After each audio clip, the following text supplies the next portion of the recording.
Hello, my name is Ferrantantini, also known as Nyong'o in the Unreal Engine 4 forums, and today I'm going to talk about the history of a group that we created called Creative Oven on the forums.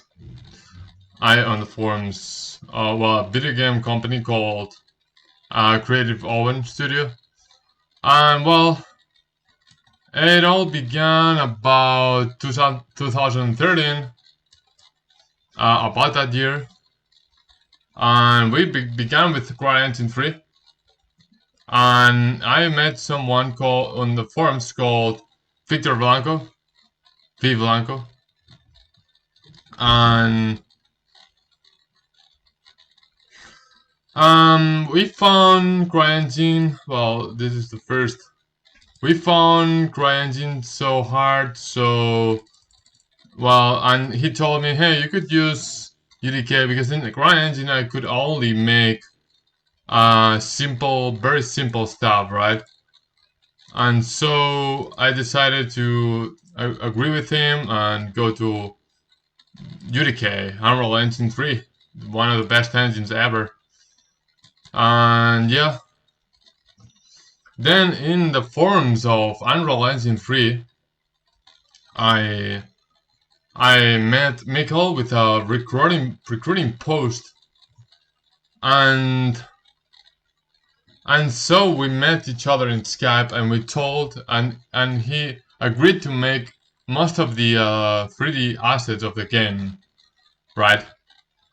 And then we met other people like Travis Berenson, that was a level designer, and also met Tobias. With Travis Berenson, it's the man that we created the name together of the company called CreativeOvenStudios, the group. And yeah, he said, hey, you could call it something open. And I said, okay, Creative Oven looks good. And yeah, we agreed to do it. But he left after some times because he got annoyed or something. I don't remember why, but yeah, he left. Okay. And then,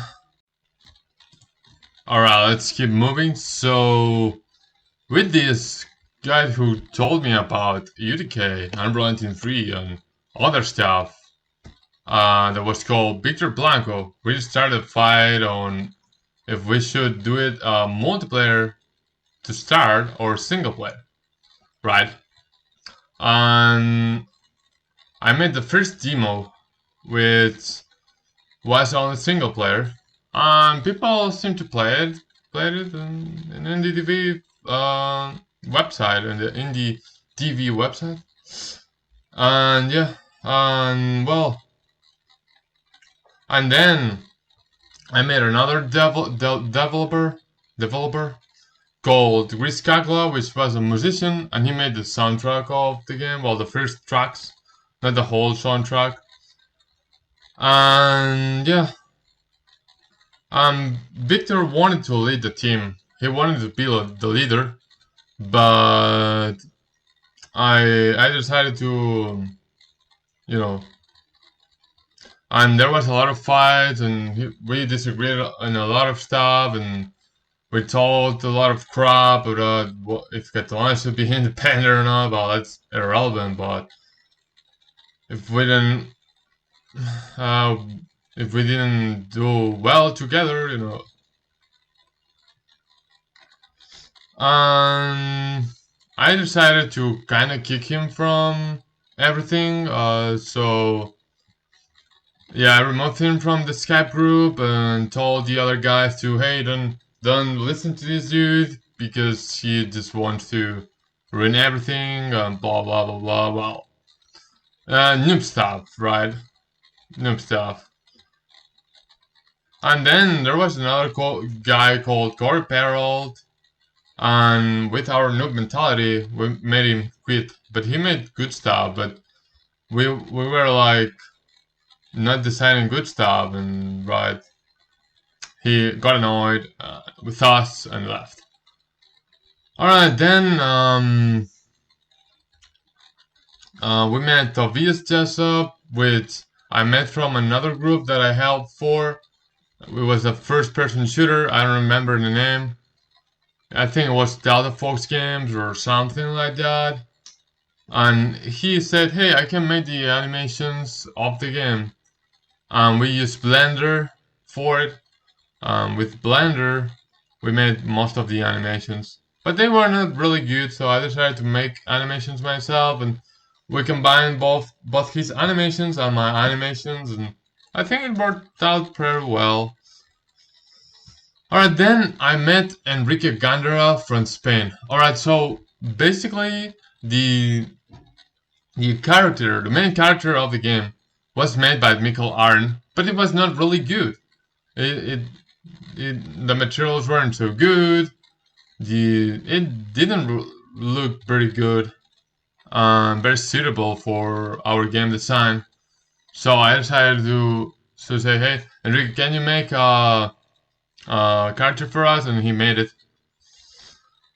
All right. So then Mikkel got kind of annoyed, and he distanced himself from the team. But it's okay because he's bored still right now. Well, kind of bored. I mean.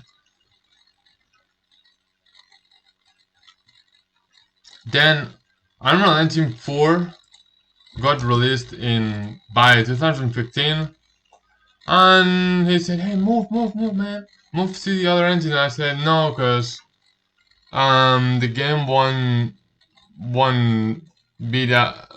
Well, I tried already. I tried to move the game, but most of the core components of the mechanics didn't work out so well. The animation system was not good enough, and other stuff was not like the collision precision was not perfect. There was a lot of reasons why it didn't work out. Also, the graphics looked, compared to UDK, the graphics looked a little bit awful. I don't know. I just didn't like it.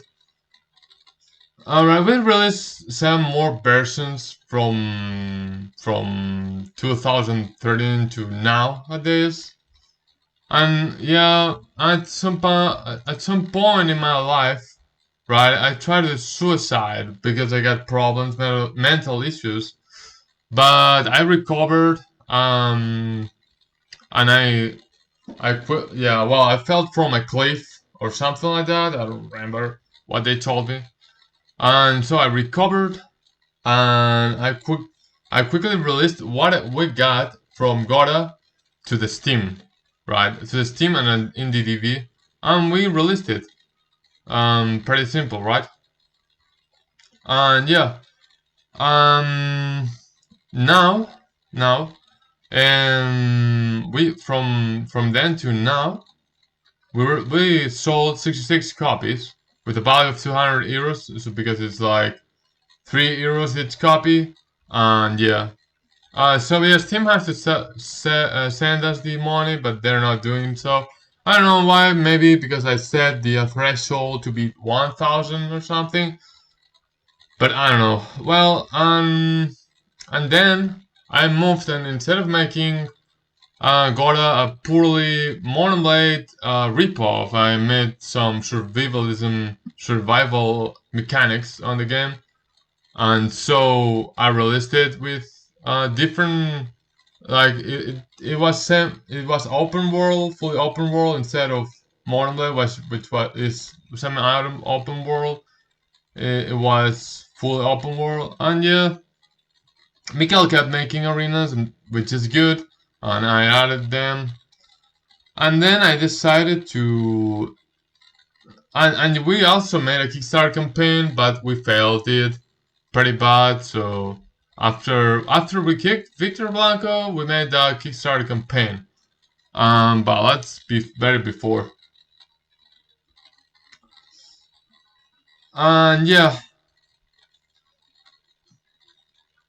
also one of we needed a website for the game, which is gladiatorsofthearena.org. And I know a dude from my village, and he agreed to make it for $200, and yeah, we made it, and yeah, it was pretty good.